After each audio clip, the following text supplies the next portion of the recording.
제가 미국에 살면서 영어를 배우는 중에 참 미국 영어 표현 중에 참 멋있다고 생각한 표현 하나가 있는데 바로 그것은 그레이스 피리어드라는 영어 단어입니다. 그레이스 피리어드. 보통 이 그레이스 피리어드라는 단어가 어떻게 사용되냐면 어떤 일이 잘 안 풀렸을 때의 기간을 유예하거나 시간을 더 주거나 또 양해를 주는 시간이 바로 그레이스 피리어드입니다. 학생들이 학업에 열심히 잘 못해가지고 졸업을 못했는데 그냥 졸업 못했다고 자르지 않고 이 학생들에게 그레이스 피리어드를 통해서 학점을 따서 졸업하도록 시간을 주거나 돈을 제대로 못 갚아가지고 빚독촉에 있는 사람들이 은행이 긍휼의 시간을 얻어가지고 제가 그러면 2달, 석 달의 시간을 줄 테니 돈을 마련해서 갚으세요 라고 하는 어떤 유예된 시간, 유예된 기간을 그레이스 피리어드라고 말합니다. 한국에서는 이런 시간이 별로 없는데 미국에서는 이것을 그레이스라는 단어, 은혜의 시간, 은혜의 기간이라고 말할 정도로 이 미국에서 표현되는 중에 이 그레이스 피리어드라는 말이 너무 멋있는 것 같습니다. 이 미국에 살면서 참 미국이 참 대단하다라고 생각했던 건 항상 어떤 일이 일어나면 항상 세컨 찬스가 항상 있습니다. 또 한 번의 세컨 찬스가 있죠. 그리고 또 하나 또 그 세컨 찬스를 또 놓치면 그레이스 피리어드가 우리에게 있습니다. 어쩌면 우리가 미국 땅에 살아가면서 이미그랜트, 바로 이 이민자로 살아가면서 어쩌면 왜 이 땅에 우리가 살고 있는가를 생각해 보면 우리는 인생의 세컨 찬스를 얻으려고 이곳에 왔고 그리고 그레이스 피리어드를 붙잡기 위해서 우리는 이민자로 나그네로 이 땅에 살고 있다는 생각을 해봅니다. 이민자의 삶뿐 아니라 우리의 모든 삶이 나그네와 같다면 어쩌면 오늘 우리가 예수 믿고 살아가는 이 모든 삶이 그레이스 피리어드라는 생각이 듭니다. 주님이 이 땅에 오셨고 주님이 이 땅에 오실 초림과 재림 사이에 있는 이 그레이스 피리어드가 오늘 우리의 신앙생활이고 믿음 생활입니다. 하나님이 보실 때 우리는 너무너무 부족합니다. 말씀에 순종하지도 않습니다. 또 반복된 죄를 짓습니다. 실수하고 실패합니다.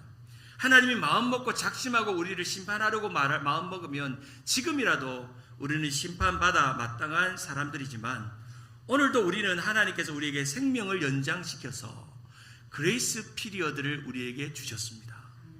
어제 죽지 않고 오늘 살았습니다. 어제 죽어서 주님 앞에서 심판대 앞에 설 수 있었는데 하나님 은혜로운 하나님은 오늘도 우리에게 삶의 시간을 연장시키셔서 그레이스 피리어드를 주십니다. 제가 여러 번 말씀드린 것처럼 하나님은 다 아시고 다 보시고 다 심판하십니다. 그런데 하나님은 즉각적으로 우리의 죄에도 우리의 연약함에도 우리의 실패에도 즉각적으로 너 아웃 하지 않으시고 오늘도 예배의 자리로 우리를 부르셔서 오늘 이 은혜의 순간 그레이스 피리어드를 살게 하시는 것입니다. 우리가 이 대강절을 생각합니다. 이 대강절을 다른 말은 대림절이라고 말합니다. 대림절. 바로 주님의 초림, 주님의 재림을 생각하는 소망을 갖는 우리는 이 은혜의 그레이스 피리어드를 살고 있다는 것을 잊지 말라고 우리는 대강절이라는 절기를 지키는 것입니다.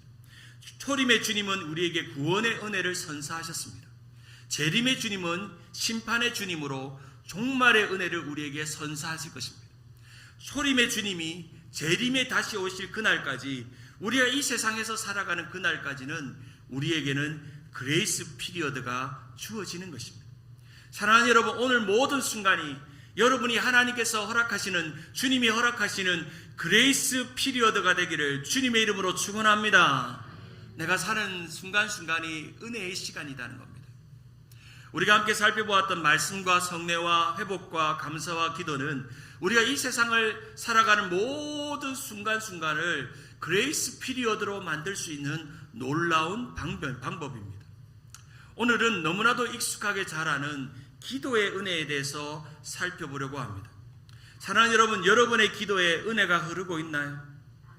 여러분의 기도에 은혜가 통하고 있나요?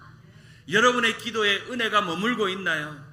나는 기도할 때마다 말할 수 없는 은혜가 내 마음 안에 막 솟구쳐 올라.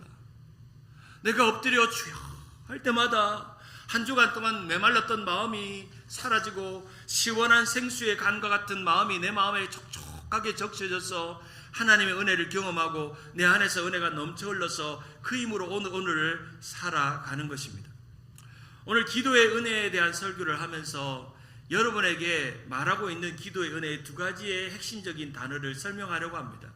첫 번째는 절박함입니다. 한번 따라할까요? 절박함. 두 번째는 절실함입니다. 절실함이죠. 이 기도의 은혜가 있는 사람들에게는 항상 이 두 가지가 존재합니다. 기도의 절박함입니다.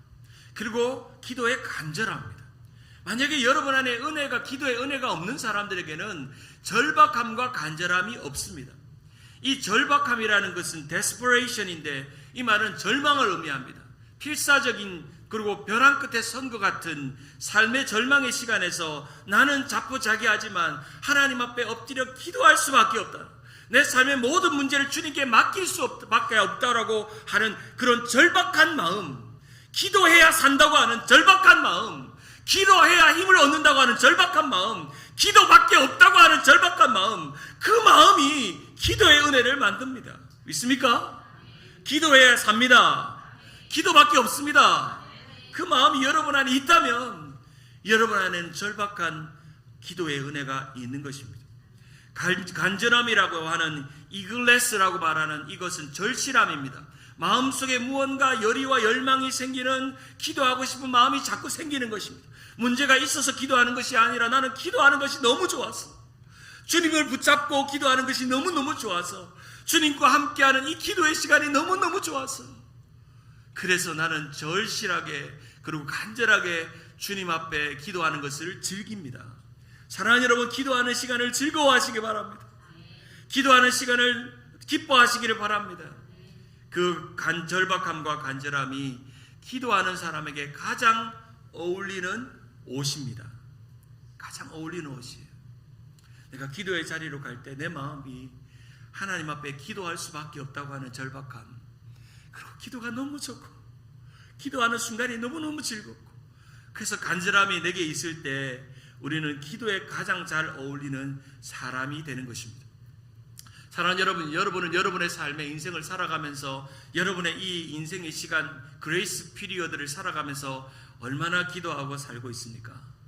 얼마나 절박하게 하나님의 은혜를 붙잡고 얼마나 간절하게 기도의 은혜를 사모하며 즐거워하며 살고 있습니까? 교회를 다니면서 가장 위험한 사람이 어떤 분인지 아세요? 가장 위험한 사람, 나는 기도하지 않고도 잘 살았다고 말하는 사람이 가장 위험합니다. 나는 기도하지 않았는데 하나님이 좋은 직장 주시고 좋은 아이들 잘 되게 해주시고 행복했다고 말하는 사람이 가장 위험합니다. 절박한 기도를 한 번도 경험해 보지 않은 것입니다. 제가 어떨 때 교회 신앙생활을 오래 하고 권사님, 장로님을 만나고 어떤 나눔의 시간에서 삶에 절박했던 기도의 시간이 있나요? 물으면 대답을 못하는 분들 보면 와, 이분 위험하구나. 삶이 술술술 좋은 부모 만나서 좋은 학교 나오고 삶의 경제적으로 어렵지 않고 잘 먹고 잘 살고 남들처럼 질병에도 걸리지 않고 사업에 실패한 적도 없고 좋은 대학 나와서 좋은 직장 갖고 이민 오는데도 그렇게 고생 안 하고 그렇게 와서 교회 생활 하다가 장로 되고 집사 되고 권사 됐는데 이분 안에는 신앙의 기쁨이 없어요. 그냥 교회 생활을 하는 거죠. 교회 놀이를 하는 거죠. 교회에 친목단체에 오는 겁니다. 절박함이 없어요. 장로가 되어도 기도합시다 하는데 1분도 기도 안 하고 자리를 번쩍 일어나는 사람 보면 저 사람 위험하다. 새벽 기도 끝나고 우리 기도합시다 하는데도 1분을 기도 못하고 자리에 번쩍 일어나. 근데 저 장로님 무슨 힘으로 살지?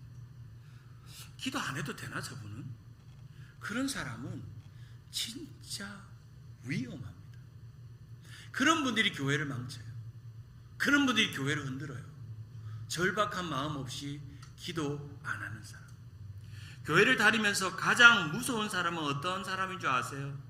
나는 기도가 별 필요가 없고 기도할 필요성을 모르는 사람이에요. 일주일을 살아가는 동안 1년 365일을 다는 동안 한순간도 기도하고 싶다는 마음이 안 생기면 무서운 사람이에요. 예수 헛믿은 사람이에요. 신앙생활을 헛거로 사는 거예요. 만약 여러분이 오늘 어떤 문제가 일어나지 않아도 아무 일이 없고 모든 것이 잘 돼도 마음 안에 기도하고 싶은 마음이 생겨서 기도의 자리로 나가고 기도의 자리로 열심히 되고 어떻게든 새벽기도 나가고 어떻게든 토요 부흥회 나가고 어떻게든 주일날 좀 일찍 가서 내가 일주일 동안 너무 바쁘게 살았는데도 불구하고 기도해야지, 아니면 하루를 시작하면서도 기도해야지, 밥 먹을 때도 기도해야지, 올 하루를 지나면서도 기도해야지, 기도하니까 너무 좋다는 마음이 없는 사람 교회 안에 있어요. 없을 것 같죠? 제법 많아요. 미안한 이야기지만 직분을 받아도 기도하는 걸 즐기지 않아요. 좋아하지 않아요. 무서운 사람이죠. 위험한 사람입니다. 사랑하는 여러분, 그리스도인은 기도하는 사람이에요. 아멘? 기독교는 기도교회예요. 아멘? 기도로 교회는 아름다워지는 거예요. 사랑하는 성도님 여러분, 우리 주님 세운 교회가 최고의 장점이 뭐예요? 뭐예요, 여러분? 기도하는 교회잖아요. 자랑하세요. 우리 주님 세운 교회는 장로님부터 우리 유초등부 아이들까지 기도하는 교회라. 기도하는 교회는 망하지 않습니다. 기도하는 자녀들은 망하지 않습니다. 기도하는 부모님들은 자녀들이 놀라운 축복이 일어날 줄 믿습니다. 기도하는 교회는 망하지 않아요. 그런데 기도 안 하는 교회는 망해요. 그 많은 교회들, 영국의 교회, 유럽의 교회, 미국의 교회들이 부흥 대각성 운동이 일어날 때, 아주사 대부흥이 운동이 일어날 때 그들이 어떤 운동이 일어났어요? 기도의 운동이 일어났잖아요. 우리가 이 미국 땅이 변화되기를, 한국 땅이 변화되기를 가장 원하는 건 뭐냐면 교회가 커지고 건물이 커지고 교인 수가 많아지는 걸 위해 기도하지 않아요. 우리는 기도하는 이 나라가 되기를 원해요. 기도하는 대통령이 되기를 원해요. 기도하는 교회가 되기를 원해요. 기도의 은혜를 붙잡으면 망하지 않아요. 절대 망하지 않아요. 저는 새벽기도 오신 분들, 온라인으로 예배드리는 분들, 제가 이번에 온라인 새벽기도를 드렸는데 우리 교인들 참 깜짝 놀랐어요. 우리 본당에서 예배드리지 않고 온라인으로 드렸는데요, 제가 한 8시인가 우리 교인들이 새벽기도를 드렸나 본당에 없는데 조회수가 거의 8-90명이 넘었어요. 이야, 훌륭하다. 역시 우리 주님 세운 교회는 예배당에 있든 집에 있든 시간을 정확하게 지켜서 하나님 예배하는구나. 할렐루야. 하나님 앞에 기도하는 교회는요 망하지 않아요. 망하지 않아요. 탁월한 예배 인도자이면서 설교자인 토미 텐이라는 분이 예배에 대한 이야기를 하면서 그의 책 간절한 매달림 The God Catcher라는 책에 보면 이런 내용이 등장해요. 오늘 예배의 자리에 나온 우리에게는 간절히 매달림이 필요합니다. 매달리는 사람에게 하나님은 거절하지 못하십니다.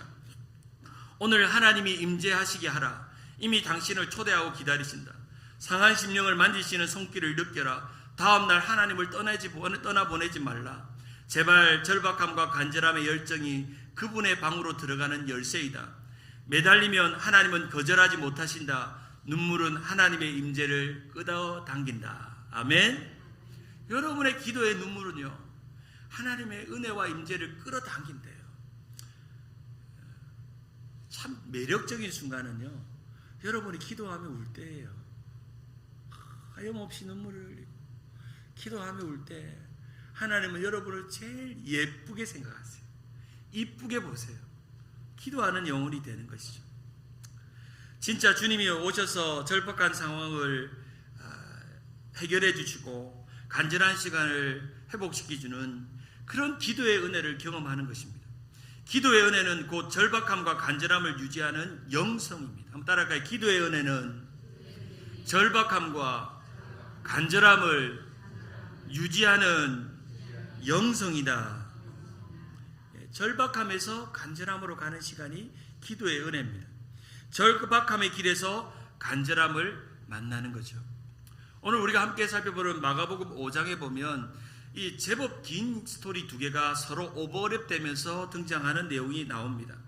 한 사람은 절박했고 한 사람은 간절했어요. 절박함의 길을 가고 있는데 간절함이 왔어요. 그리고 간절함을 만났어요. 오늘 한 문장으로 요약하면 오늘 이 마가복음 5장의 이 두 사건을 기록하는 것은 롱데이의 이야기입니다. 두 사건, 두 장면, 두 사람의 문제가 오버랩되면서 그 가운데 한가운데 예수님이 계셨습니다. 죽은 회당장 야이로의 딸을 살리기 위해서 예수님을 급히 불러서 회당장 야이로의 집으로 예수님은 가고 계셨고, 가는 길 도중에 12에 걸린 여인이 예수님께 옷깃을 만지면 낫겠다는 믿음을 가지고 간절하게 다가왔어요. 회당장 야이로는 죽은 자신의 딸을 고쳐달라고 구하는 절박함으로 예수님 앞에 쫓아왔고, 그 길을 예수님이 부지런히 가고 있는 중에 혈루병 여인은 그 옷깃만 만져도 낫겠다고 하는 이 간절함으로 예수님 앞에 왔다는 거예요. 그래서 이 스토리를 드라마틱하게 설명하면 한번 따라할까요? 절박함의 길에서 간절함을 만나다. 절박함의 길을 가는데 간절함이 만나진 거예요. 절박함과 간절함이 짠 만나는 순간이 오늘 회당장 야이로의 딸을 살리는 장면과 12의 혈루병 여인을 고치는 상황입니다.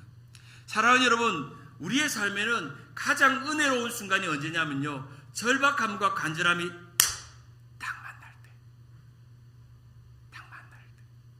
나의 삶에 어떤 문제가 있어, 질병의 문제가 있어, 어려운 상황이 일어났어.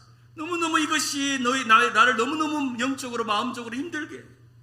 그런데 내 마음 안에 주님 앞에 이 문제를 가져가며 살겠다는 마음이 생겨.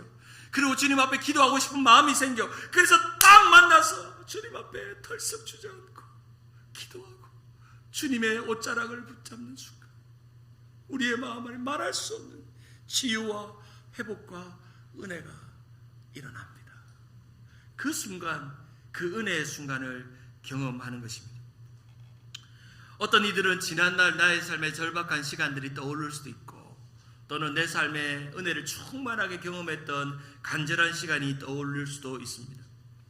회당장 야이로가 딸을 살리기 위해 백방으로 찾아갔던 그 절박함이 있었고, 모든 사람이 고칠 수 없다고 불치병 판정을 받았던 마지막 희망을 주님께로 맡기며 가져와야 됐던 그 간절함을 가졌던 이 12의 혈루병 여인의 이야기가 있습니다.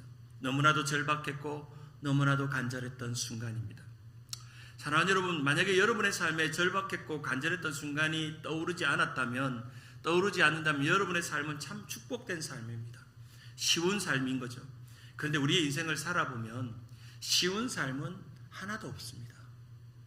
다 절박한 문제가 있고 간절한 상황이 있는 것이죠. 오늘 본문의 사건이 일어났던 곳은 가버나움입니다. 어디라고요? 가버나움이에요. 갈릴리 바다 서쪽 해안의 북쪽에 있는 조그만한 동네입니다. 예수님의 고향이 나사렛이고 주로 예수님께서는 가버나움을 중심으로 치유의 사역, 능력의 사역, 말씀을 증거하시는 일을 하셨는데, 특별히 예수님은 이 가버나움에서 놀라운 치유의 역사를 많이 일으키셨습니다. 그래서 예수님은 이 가버나움을 별칭을 붙여서 본 동네라고 말했습니다. Into his own city라고 말하는 own city, 내 동네, 내 소유의 동네, 본 동네라고 말합니다. 이 가버나움에서 일어났던 우리가 기억하는 치유의 사건은 중풍병자 친구들이 자신의 친구였던 중풍 걸린 친구를 이 지붕을 뚫어서 내린 곳도 가버나움이었고, 죄인이라고 불리었던 세리 마태를 불렀던 곳도 가버나움이었습니다. 이 가버나움 이름이 재밌습니다. 가버나움. 이 가버나움의 이름의 원래 히브리어 발음은 한번 따라할까요? 크파크나훔. 크파크나움이에요. 이 크파크나훔이라는 뜻은 위로의 동네란 뜻이에요. 크파크라는 게 동네란 뜻이고 나훔이라는 게 위로죠. 그래서 나훔 선지자가 위로라는 뜻이라는 거예요. 위로의 동네. 이름 너무 멋있잖아요. 위로의 동네래요. 가버나움이요. 그곳에서 많은 병자가 고침을 받았고, 그 가버나움에서 오늘 본문에 등장한 회당장 야이로의 딸을 고치고, 그리고 12의 혈루병 여인도 고치는 일어나는 일들이 일어났습니다. 사랑하는 여러분, 우리 교회가 위로의 동네가 되기를 간절히 바랍니다. 우리 교회에 오시는 분들이 나음을 입고 치료를 경험하고 기도의 은혜의 응답을 받는 역사가 일어날 줄 믿습니다.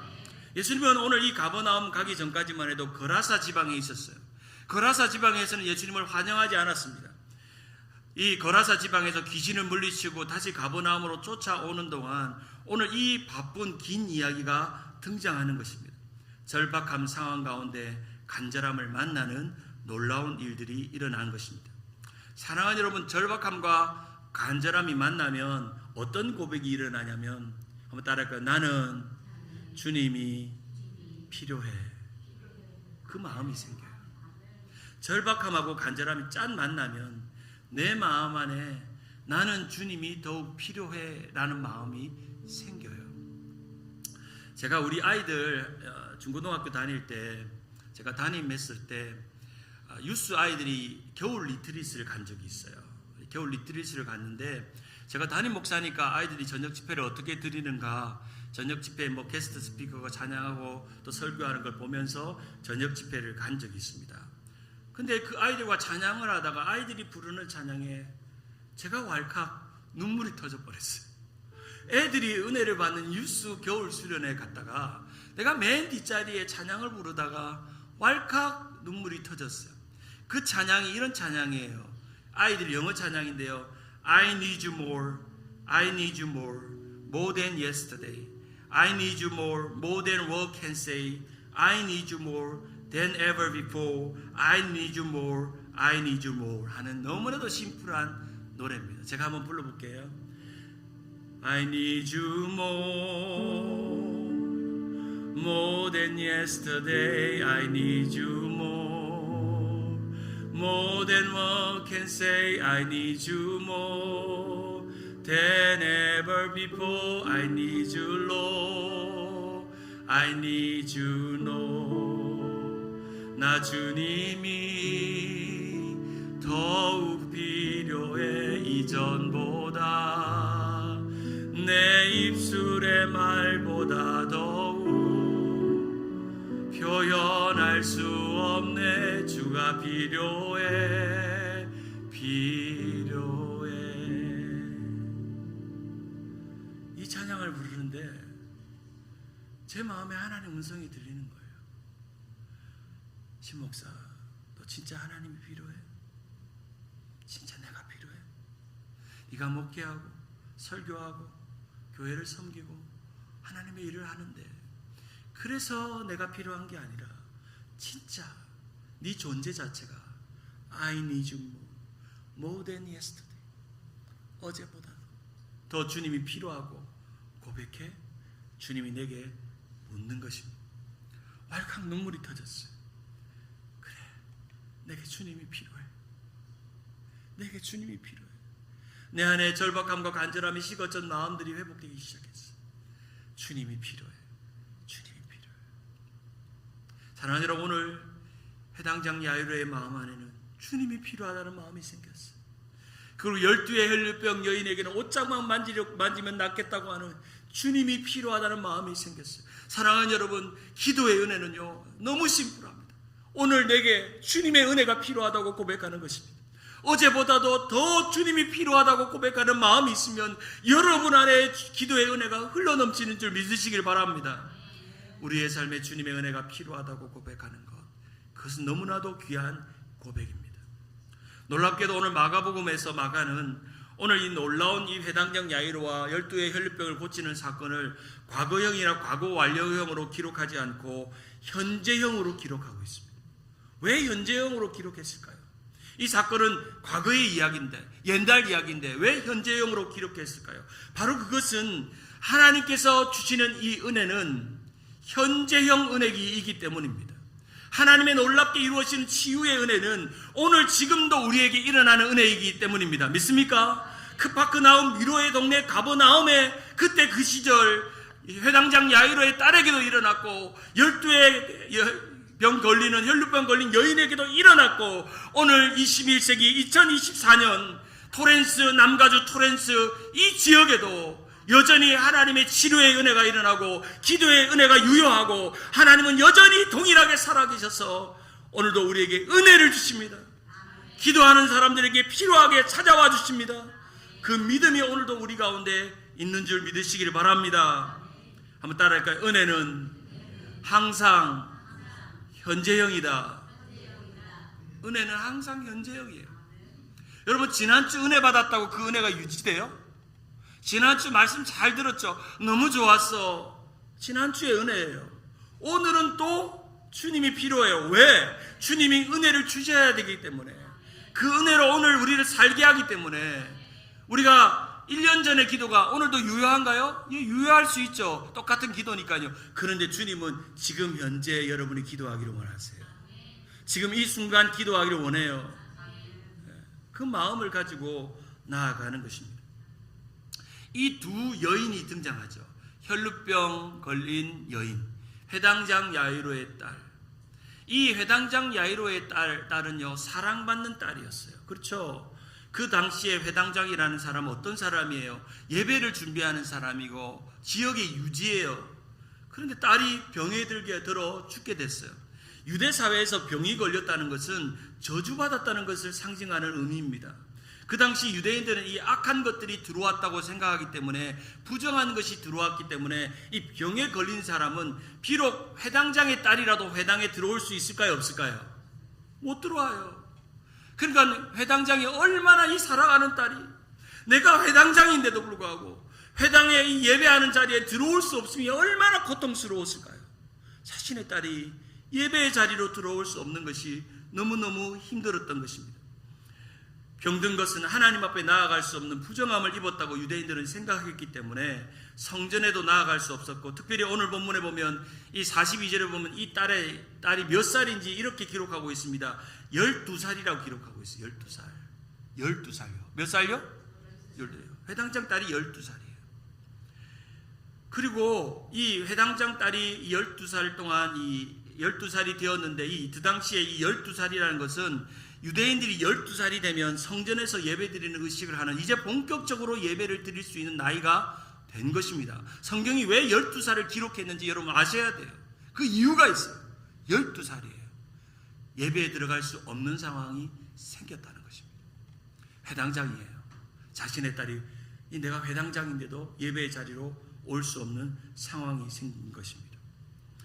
사람들을 보내어서 예수님께서 많은 병자를 고친다고 생각했기 때문에 이 회당장은 자존심을 구기고 예수님께 그 걸음을 재촉하며 예수님을 불러오기를 원했습니다. 사랑받는 딸이기 때문에 종들을 보냈습니다. 예수님을 빨리 불렀습니다. 예수님, 내 딸이 죽어갑니다. 가버나움에 이 회당장인 이 딸이 죽어갑니다. 빨리 오세요, 빨리 하면서 예수님의 발음을 재촉한 것입니다. 아마 그 종들이 소리 외쳤을 것입니다. 비켜라, 회당장 집으로 가야 된다, 빨리 가야 된다 하면서 예수님을 재촉하면서 불이 났게 회당장 집으로 가게 됐을 것입니다. 왜냐하면 이 딸은 사랑받는 딸, 회당장의 딸이었기 때문입니다. 이와 반대로 12의 혈류병 걸린 여인이 그 길 가운데 만났습니다. 너무나도 극명한 대조가 있습니다. 이 회당장의 딸은 사랑받는 딸이었고 절박하게 누군가가 인도해서 예수님께로 가는 딸이었다면, 이 12에 걸린 혈류병의 여인은 사랑받지 못한 딸이었습니다. 그렇죠. 사랑받지 못한 딸이었어요.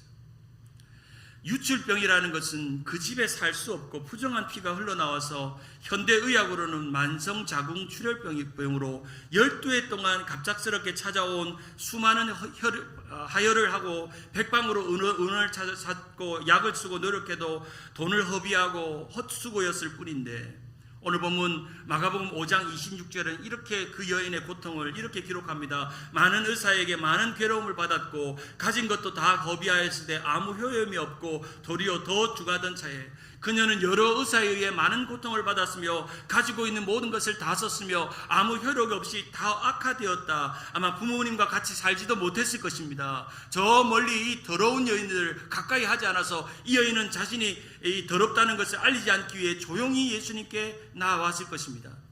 한 사람은 사랑받는 딸이었고, 한 사람은 버림받는 딸이었고, 한 사람은 가는 길이 비켜지는 딸이었고, 한 사람은 가는 길이 막혀있는 딸이었습니다. 너무나도 극명한 것이었고 차이가 있었습니다. 한 사람은 예수님께서 친히 찾아가셨지만 한 사람은 예수님을 뚫고, 사람을 뚫고 예수님께 찾아가야 됐습니다. 그런 차이점이 이 두 여인에게 있었습니다. 그런데 한 가지 공통점이 있습니다. 한 여인은 12살 된 해당장 야이로의 딸은 간절했고 절박했고, 그리고 12의 혈루병 여인은 간절했습니다. 공통점이 있습니다. 이들에게 누가 필요했죠? 누가 필요했죠? 주님이 필요했습니다. 너무나도 놀라운 사실, 이러한 사실들을 우리는 깨닫게 되는 것입니다. 예수님께서 치유의 사역을 하실 때는 그냥 병자를 고치는 힐링 미니스트리가 아니라 예배를 회복시키는 사역입니다. 둘 다 공통점이 있죠. 둘 다 예배에 드리러 갈 수 없는 사람이었습니다. 회당장으로 나아갈 수 없고 성전으로 갈 수 없는 사람이었습니다. 사랑받는 딸을 살리고 싶은 아버지 회당장 야이로의 절박함, 버림받고 다시 회복하고 싶은 한 여인의 절박함, 이 절박함과 간절함 사이에서 이 여인은 한 가지의 공통점이 있었습니다. 누가 필요했다고요? 주님이 필요했어요. 제가 여기서 퀴즈입니다. 이 두 사람이 숫자의 공통점이 있습니다. 뭐의 공통점이죠? 12살 딸, 12살 여인이에요. 한 딸은 사랑받는 딸, 한 딸은 버림받는 딸. 성경의 숫자는 많은 의미를 가지고 있습니다. 이 12이라는 숫자는 예수님의 제자도 12, 그렇죠? 12지파. 12이라는 의미가 성경에 특별한 의미가 있습니다. 12이라는 의미는 완전한 하나님의 시간과 뜻이 이루어지는 숫자입니다. 그래서 이 12이라는 시간은 완벽한 고통의 시간이기도 하면서 동시에 완벽한 회복의 시간을 상징하기도 합니다.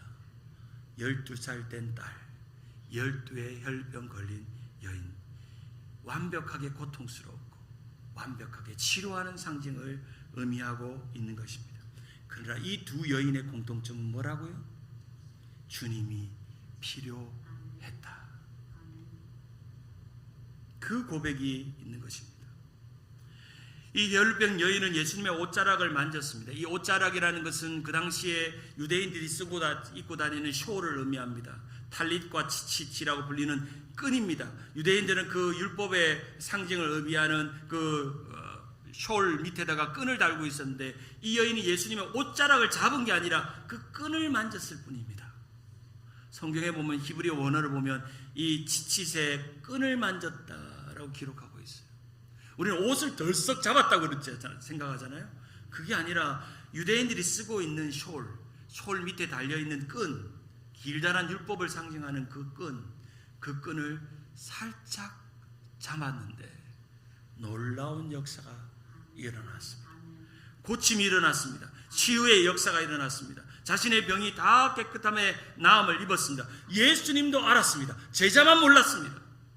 왜 사람들이 믿는지 제자들은 몰랐습니다. 그런데 예수님은 자신에게 능력이 나간 줄을 알았습니다. 그리고 이 12의 버림받는 여인에게 예수님은 이렇게 말씀하십니다. 마가복음 5장 34절. 이 구절이 너무너무 중요합니다. 마가복음 5장 34절. 우리 같이 한번 읽어볼까요? 화면을 좀 띄워주시겠어요? 마가복음 5장 34절. 있나요? 준비되어 있나요?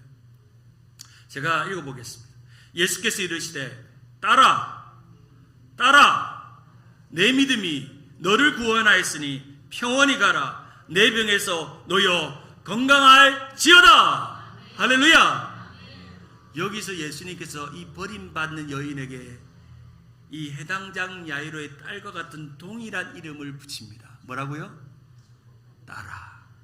이 딸아라고 부르는 이 히브리어 헬라어 단어 디가르테스라는 단어는 그녀에게는 잊혀진 이름입니다.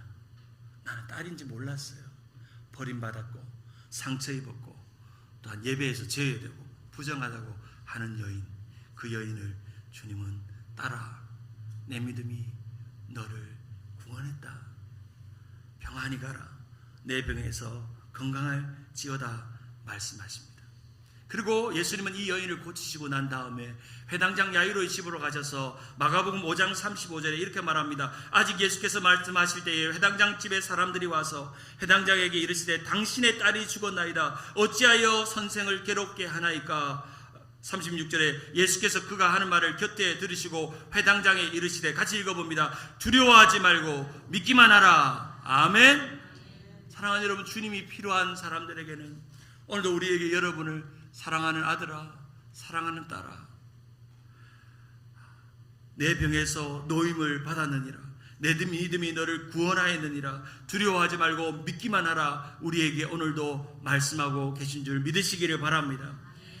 간절함과 절박함으로 하나님이 필요하다고 하는 사람들에게는 반드시 주님이 내 믿음이 너를 구원했다, 평안하라, 두려워하지 말고 믿기만 해, 주님이 그 음성으로 우리의 모든 근심 걱정과 염려와 삶의 문제와 고난과 치유와 모든 역사를 주님께서 우리에게 주실 줄 믿습니다. 사랑하는 여러분, 우리 안에는 간절한 주님이 필요한 마음이 있어야 합니다. 주님이 필요해, 주님이 필요해. 내 삶의 모든 문제에 주님이 필요해. 내가 주님의 옷자락을, 그 옷깃만, 그 지친만 만지기만 하면 내가 살 것 같아, 주님 앞에 기도하며 살 것 같아 하는 마음이 있으면 여러분이 삽니다. 기도하며 살 것 같은 마음이 있으면 산다는 거예요. 다시 말씀드리지만 기도하는 사람은 망하지 않습니다. 기도하는 사람은 하나님께서 살려주십니다. 두려워하지 말고 믿기만 하십시오. 믿음이 우리를 구원할 줄 믿습니다. 그 믿음이 간절히 우리를 온전하게 나아가는 것입니다. 절박함과 간절함이 만나면 내 마음 안에 어떤 게 생긴다고요? 누가 필요하다고요? 주님이 필요해요. 여러분, 매일매일마다 주님 앞에 고백하세요. 주님, 오늘도 제게 주님이 필요해요.